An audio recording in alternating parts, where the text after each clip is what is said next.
Hi everyone. Now we are going to discuss about bacterial toxin. A toxin is a Latin derived word called toxium, which means poison.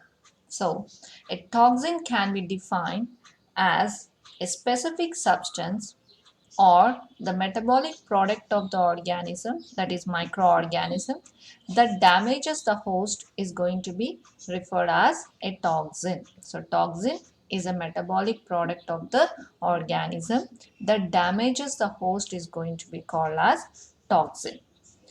Many bacterial pathogens are capable of producing toxins, which are the causes for the diseases. And these diseases that result from the action of toxins are called as intoxications. So the diseases that result from the action of toxins are called intoxications. And then there is a term called toxemia. So what is that toxemia? Refers to the condition caused by toxins that have entered the blood of the host. That means the presence of the toxins in the blood of the host is going to be termed as toxemia. Okay, so the toxin is a specific substance, often metabolic product of the organism. Which organism? Microorganisms, which will damage the host is going to be called as toxin. And the result of the presence of or action of these toxins in the host and causing the diseases is going to be called as intoxication. And the presence of this toxin in the blood of the host is going to be called as toxemia. Then the toxin produced by microorganisms can be broadly divided into two categories. So those are number one, exotoxin, and number two is the endotoxin. Let's see the first one, exotoxin. So the toxins released extracellularly as the organism grows are called as exotoxins. That means the toxins which are going to be released by the microorganism during its growth is going to be termed as exotoxins. So here you can see they are being released into the surrounding medium or surrounding cell, and those are being called as exotoxins. The best examples of exotoxins are diphtheria toxin and botulinum toxin. Then moving to the second type of toxin, that is endotoxins. Endotoxins are toxic lipopolysaccharides. That means the cell wall containing component is the lipopolysaccharide. Majorly, you can have the recollect it is of a gram negative bacteria which possesses the LPS layer, that is lipopolysaccharide, and released only when the bacterial cells disintegrate. That means when the bacterial cell is going to die, then only this LPS is going to be released. Okay, so that's how this is going to be called as endotoxin. And the examples are gram negative infections as well as the meningococcemia. So these are the two types of toxins which we will discuss in detail now one by one. So let's move to the first one, exotoxins. So exotoxins, as I told you, the toxins released extracellularly as the organism grows is called exotoxins. And these are going to be of soluble, then heat labile protein toxins. That means easily they can disintegrate with a light heat. So those are going to be called as heat labile. So often these what we call as exotoxins may travel from a focus of infection to a distant parts of the body and cause damage in the regions far away from the site of microbial growth. For example, if it is going to grow in one location of the cell of the body, then they can be these toxins can move to the other parts and they can damage.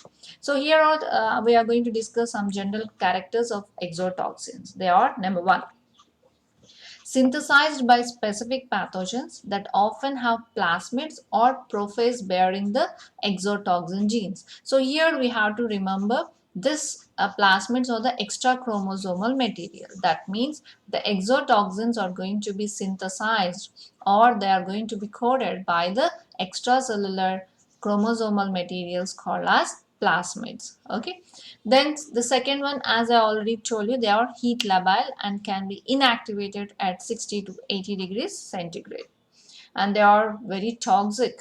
in small doses. That means if you are going to be of microgram per kilogram amounts also, it is becoming a very toxic in nature. And they are going to be associated with specific diseases. For example, diphtheria toxin in diphtheria is the best example, and they are highly immunogenic and stimulate the production of neutralizing antibodies. And even these exotoxins are easily inactivated by formaldehyde, iodine, and other chemicals to form immunogenic toxoids. Okay, toxoids.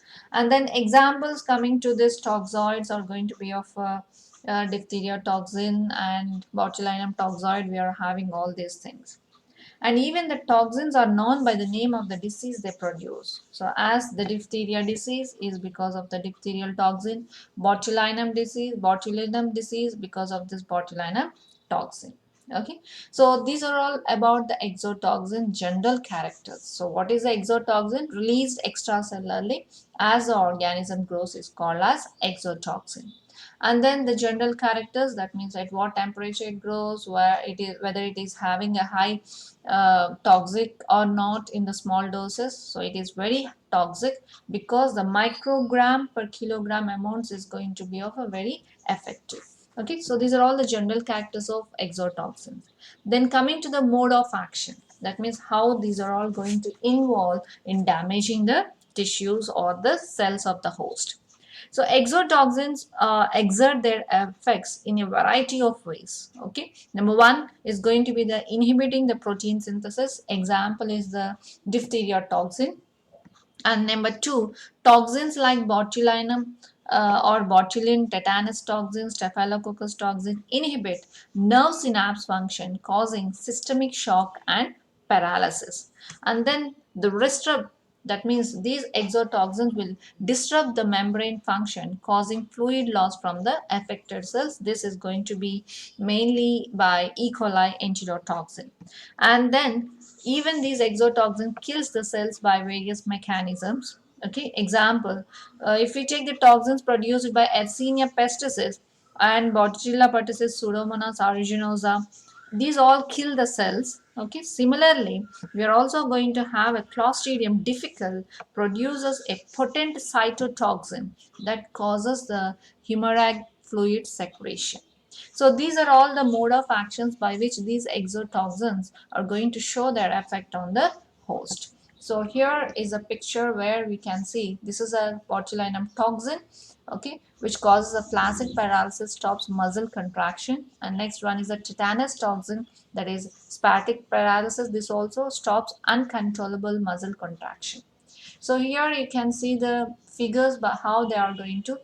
So this is going to be of our cytoplasm of the muscle cell. Okay, and here is the axon terminal, and this is the vesicles that are present, and these are the receptors which are going to collect the acetyl CoA, which is going to connect these two signals. But when the toxin is going to be turned, that is the botulinum toxin blocks the release of acetyl CoA. So this acetylcholine have to be released to give the information to the cytoplasm of the muscle for the contraction and the release. But this botulinum toxin is going to block that one. So what happens? Obviously, this acetylcholine is not going to release. These cells are not going to release any acetylcholine. Obviously, what happens? There will be no contraction of the muscle. So this is how the botulinum toxin is going to show its effect. In the same manner, if we come to the tetanus toxin, so here is the axon terminal which is going to release the acetylcholine, and these are the vesicles and these are the receptors. And here is going to be the glycine and GABA. Okay, so this tetanus toxin that is going to prevent the release of glycine and the GABA, which prevents the relaxation of the muscle. That means it is going to be of rigid. So this tetanus is going to have a rigid nature, and this is not allowing the contraction of the muscles. So that's how these toxins, either it may be of tetanus toxin or botulinum toxin, they are involved in causing the flaccid paralysis, and this is a spastic paralysis. One is going to be of having no control, that means it is going to lose its control, and here is going to be a rigid, so there it is going to be called as spastic paralysis. Okay, so these are the about the mode of action. Then we'll move to the types of exotoxins. So exotoxins are divided into three types depending upon the site of infection or affecting site. So the first one is going to be of a neurotoxin, then second one is the enterotoxin, and third one is a cytotoxin. The neurotoxins are going to be named because the exotoxins which will damage the nervous tissue are going to be called as neurotoxins. The best examples are tetanus toxin and botulinum toxin. And then what are the organisms that are producing these neurotoxins are Clostridium tetani, Clostridium botulinum, Bacillus cereus and Staphylococcus aureus. So the exotoxins which damages the nervous tissue are going to be called as neurotoxins. Then coming to the enterotoxins, so obviously the exotoxins which damage the intestinal mucosa are obviously called as enterotoxins. The best example is cholera toxin, and the other organisms which are going to produce this enterotoxins are our Escherichia coli, Vibrio cholera, Klebsiella species, and Clostridium perfringens. So these are all the ones which are going to be involved in the production of enterotoxins. And the third type of exotoxin is cytotoxin. So the exotoxins which damage the general tissues, that means the cells are going to be damaged. So that kind of the exotoxins are called as cytotoxins. And examples is going to be nephrotoxin which damages the kidney, and hepatotoxin, livers, and cardiotoxin, the heart. And the producing organisms are Shigella species, Vibrio parahemolyticus, and Staphylococcus aureus. So these are the three types of exotoxins. One is a neurotoxin, damages the nervous tissue. Enterotoxin damages the intestinal mucosa, and cytotoxin damages the general tissues. That means normal any tissue is going to be called as cytotoxins. So this is all about the exotoxins that we have discussed. That is mode of action. We have seen about the general characters of exotoxins. Then we have gone with the mode of action, how they are going to damage the tissues and all the things. And then we had moved to the types of exotoxins. We have three types that we have discussed. Now we'll move to the endotoxins, isn't it? So endotoxins. In certain gram-negative bacteria, that is especially gram-negative pathogenic bacteria, LPS in the outer membrane of the cell wall function as a toxin in specific diseases. That means in certain gram-negative pathogenic bacteria, lipopolysaccharides, that is LPS, in the outer membrane layer of the cell wall function as a toxin in specific diseases. And this LPS is called as endotoxin, which is released only when the microorganism lyses or dies. Okay. And now the toxin component of LPS is a lipid portion called LPA, that is lipid A. So here you can see the figure which is going to show the lipopolysaccharide structure. Okay, so this lipopolysaccharide is made up of three covalently linked subunits, namely this is your lipid A. Okay, this is the fatty tail. This is lipid A, and you are going to have a core polysaccharide, and this is all O antigen, means it is orthopolysaccharide. So that's how a lipid A, that means the lipopolysaccharide, is going to be made up of three subunits, that is lipid A, this is core polysaccharide, and this is going to be a orthopolysaccharide. And the lipid A portion of LPS is responsible for the toxicity, while the polysaccharide portion, that is this core polysaccharide and orthopolysaccharide portion, makes the complex water soluble and immunogenic. Even the animal studies indicate that both the lipid and the polysaccharide portions are necessary for an in vivo toxic effect. Okay, so this is all about the endotoxin. So endotoxins are going to be nothing but the lipopolysaccharide which are released only when the organism lyses. So this is how. Now coming to the general characters of endotoxins, so they are going to be of heat labile, like how you are going to have your exotoxin. Here also these toxins are labile because of having the very heat sensitive. We are going to be able to survive from these toxic condition. Okay, next the toxic only at high doses. Whereas in the exotoxins we have seen that they are going to be of very uh, uh, in the small amount only they are going to be a very highly in toxic, that means microgram per kilogram amounts, but here it is going to be of milligrams per kilogram amounts. Then these are weakly immunogenic, where our exotoxins are highly immunogenic. Irrespective of the source, all the endotoxin exhibit similar properties. Usually endotoxins are capable of producing fever, so that's why these are called as pyrogenic, and shock, blood coagulation, weakness, diarrhea, inflammation, intestinal hemorrhage, and fibrinolysis. So these are all the effects that we are going to have because of this endotoxins. Okay, so let's see what is the mode of action. Okay, then we will move to the differences between these two. So here is the mode of action. So basically blood clotting factor 12 is also known as Hageman factor. Okay. So this is all about we are going to discuss in this form. Now, as I told you, the blood clotting factor, Hageman factor 12, is going to be in an inactivate condition, but this is going to get activated because of this bacterial endotoxin. Now, what happens? Endotoxins initially going to activate this Hageman factor, and now this activated Hageman factor, which in turn activates four different types of humoral systems. So, what are those two? What are those four? One is the clotting mechanism, complement system, and then plasminogen and vasodilation. So let's see how it is going to impact, or which in turn activates the four humoral systems. We will see. The first one, activated Hageman factor activates the intrinsic clotting mechanism, ultimately leading to blood coagulation, and that leads to the internal hemorrhaging. Okay, so this is what how this activated Hageman factor is going to activate the intrinsic clotting mechanism, that is fibrinogen into fibrin, and that's how what it is doing, it is leading to the blood coagulation and internal hemorrhage is occurring. So this is one. Then coming to the second one, this activated Hageman factor is also going to activate the complement cascade system, leading to the release of inflammatory mediators, and that's how causing the inflammation. This is second type of mode of action.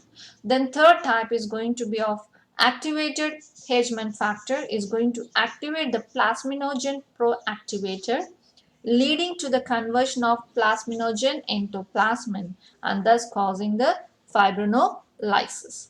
And the fourth one is going to be, it initiates the reaction of for vasodilation process. That is, what is meant by vasodilation? Increasing of blood vessel diameter is called as vasodilation, and increased permeability leading to hypotension, that is decreased blood pressure. So this is how this Hageman factor is going to activate the four different humoral systems which is damaging the host. Okay, so this is all about the mode of action of bacterial endotoxin. So these are all the things that I have told you. Activated Hageman factor activates the intrinsic clotting mechanism, ultimately leading to the blood coagulation and internal hemorrhage. So this is what. Then it activates the complement cascade system, leading to the release of inflammatory mediators and causing inflammation. So this is what we have discussed. And the third one, activated Hageman factor activates the plasminogen proactivator, leading to the conversion of plasminogen into plasmin, and that's causing the fibrinolysis. And the fourth one, it initiates the reaction for vasodilation. What is meant by vasodilation? Increase of blood vessel diameter is called as vasodilation, and increased permeability leading to hypotension, that means decreased blood pressure. Hyper is more blood pressure, hypo means decreased blood pressure, that is low blood pressure. Okay, so this is all about the mode of action of endotoxins. Now have a quick review of both the differences between the exotoxins and endotoxins that we have discussed until now. So here is the first properties of exotoxins and exotoxins, endotoxins. So coming to the first one, chemical property. Exotoxins are proteins excreted by both gram positive and gram negative bacteria. Whereas the endotoxins we had discussed, it is an LPS, that is lipopolysaccharide, lipoprotein complex of gram-negative bacteria. Then coming to the heat stability and fever potentiality, both it is going to be a heat labile, do not produce fever in host, whereas endotoxin is going to be of heat stable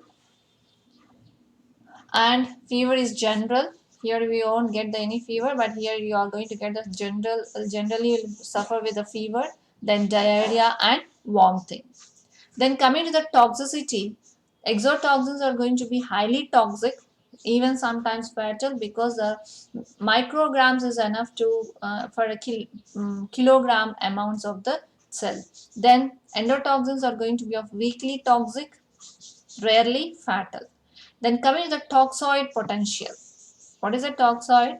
The treatment of toxin with formaldehyde will destroy the toxicity, but treated toxin remains immunogenic. So that's how these toxoids are being utilized in the formation of in the form of vaccines or vaccination process. Whereas endotoxins, none. That means it do not convert into toxoids. Then coming to the immune response, exotoxins show the highly immunogenic, whereas endotoxins are relatively weakly immunogenic. Then moving to the mode of action, exotoxins are specific, cytotoxic, neurotoxic, and enterotoxic. Whereas the endotoxin is general, that means it's going to affect all the parts equally. Then it is going to be of disease examples. Botulinum, tetanus, and diphtheria are the best examples of exotoxin causing diseases.